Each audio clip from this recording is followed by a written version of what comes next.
Mobile આપણા જીવનનો ભાગ નથી, તે અગત્યની વસ્તુ નથી. આપણે અત્યારે મોબાઈલને 15 મિનિટ માટે પણ છૂટો મૂકતા નથી, જાણે આપણા શરીરનું અંગ ના હોય.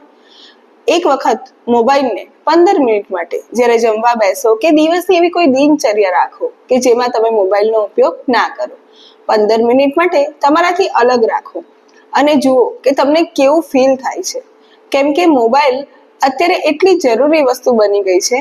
તમે જ્યારે ઓફિસથી ઘરે આવો ત્યારે બાળકને પણ સમય નથી આપતા, મોબાઈલમાં રચ્યા પચ્યા રહો છો. જો તમે બંને પતિ પત્ની નોકરી કરતા હો અને બહાર હો, ત્યારે જો ઘરે આવીને બાળક પાસે સમય પસાર કરશો અને મોબાઈલને નહીં હાથ લગાડો તો બાળકને જે સમય નથી આપ્યો એવું ફીલ પણ તમને નહીં થાય અને તમે આનંદ કરી શકશો. એટલે મોબાઈલને તમારા જીવનનો એટલો બધો અગત્યનો ભાગ ના બનાવો કે બાળક કરતાં એ કિંમતી થઈ જાય. બાળક કરતાં તો મોબાઈલ કિંમતી નથી જ.